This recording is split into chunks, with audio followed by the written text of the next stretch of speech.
Your ambition is killing your entire business. I'm serious. I was on the fast track to making 7 figures, but I was also on the fast track to complete and utter burnout.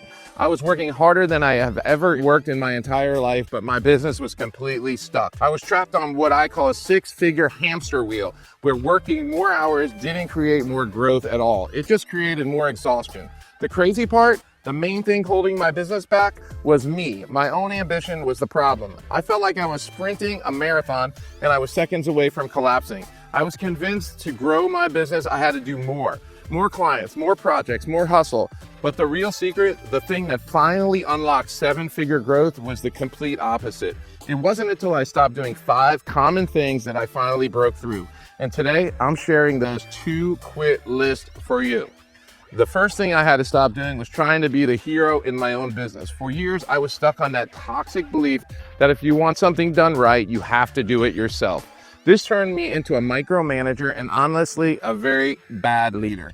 I was drowning in cheap tasks, the kind of work you can pay someone $20 an hour for, while important, big picture thinking was getting completely ignored. I remember this week so clearly. I was personally trying to answer every single customer service email, design all social media graphics, and take every single sales call myself. I was proud of my work ethic, but in reality, my business was flatlined. My growth was literally stopped by the number of hours I could physically stay awake. I was the hero, but I was also the villain holding everything back.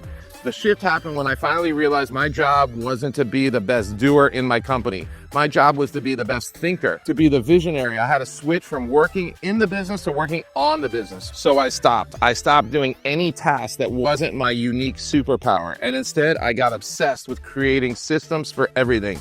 This was the first, most painful, but the most important step to letting go. But that was only the first step. The next thing I had to quit was even harder because it felt like I was turning down free money. I stopped chasing every single opportunity that came my way. You know exactly what I'm talking about here. It's shiny object syndrome. A new client who wasn't a great fit but promised a big check. I'd say yes. A new social media platform everyone was talking about, I'd jump right on it. I thought being open to everything was strength, but it was just killing my focus. I was trying to be everything to everyone, which is a guaranteed way to be nothing special to anyone.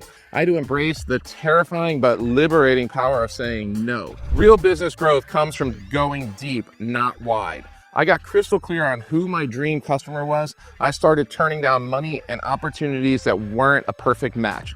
It was scary for sure, but it was a total game changer. Suddenly, our marketing got way more effective because we were speaking to a specific person.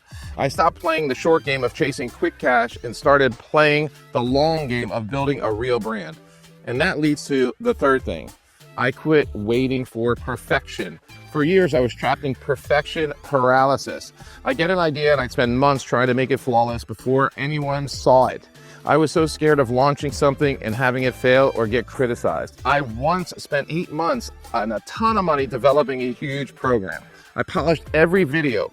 I perfected every worksheet. Then I launched it to the sounds of crickets. It was a complete waste because I built it in a vacuum. I never bothered to ask anyone if it's something that they actually wanted. I had to stop seeing failure as a final judgment and start seeing it as what it is, data. The new rule became launch, test, then make it better. I stopped building things in a secret and started selling my ideas before I even created them. This is faster, cheaper, and way less risky. You'll find out if people want it first. The fear never totally goes away, but when you see it as an experiment instead of a final exam, you start moving so much faster. As the business started growing, I hit another wall, and it led to the fourth thing I had to quit: hiring people out of desperation. This is such a classic trap. You wait until you're completely overwhelmed, your team is drowning, and then you scramble to hire the first decent person who walks through the door. I've been there, and it's a costly mistake. You can't build a great business on a foundation of desperate decision. The breakthrough came when I first learned to build the system first, then hire someone to run them. Instead of hiring someone to fix my chaos, I created a clear, documented process, and then I found great people to execute it. This is how you hire an anticipation of growth, not a reaction to chaos. And that leads to the final and maybe the most important thing I stopped doing. I stopped trying to figure it all out alone. There's this myth, lone wolf entrepreneur who builds an empire from their garage. That's a fantasy, and it's a dangerous move. For years, I was the lone wolf. I thought asking for help was a sign of weakness. I was stuck in my own head, hitting the same walls over and over, feeling completely alone. Well, let me tell you something. Here's the truth. The way you're thinking right now is what created the problem you have. You can't solve them with the same thinking. Business is the same thing. It's a team sport, and I needed to surround myself with people who were playing at a higher level than me. So I invested in a mastermind group with other seven-figure entrepreneurs and hired a coach.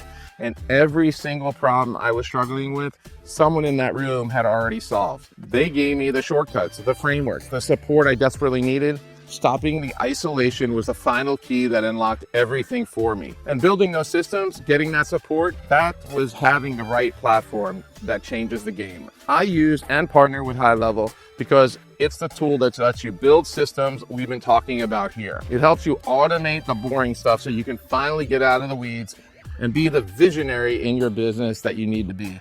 I want you to have that same freedom. So I've set up a free 30-day trial for you, but honestly, that's not even the exciting part. When you use my link, I also going to give you $32,000 in bonuses. This means you get live coaching with me and my team to help you build your own systems. You get all my templates, personal strategies, everything. I wish I had this when I was stuck on that hamster wheel. It's the ultimate head start, and it's yours totally for free to stop being the hero and start being the CEO. The link is in the description below. So to wrap it up, I stopped being the hero. I stopped chasing everything. I stopped waiting for perfection. I stopped hiring out of desperation, and I stopped doing it all alone. The journey to seven figures wasn't about adding more to my to-do list. It was about strategic subtraction. It was having the smarter ambition. If you feel stuck on the edge of burnout, ask yourself this. What is the one thing you could stop doing this week to create the space your business needs to actually grow? If this video helped you at all, please do me a favor, hit the like button and subscribe for more videos like this. And if you know another entrepreneur who's stuck on that hamster wheel, please share this with them. You have something incredible to offer the world. Now go get yourself some space to grow. I believe in you.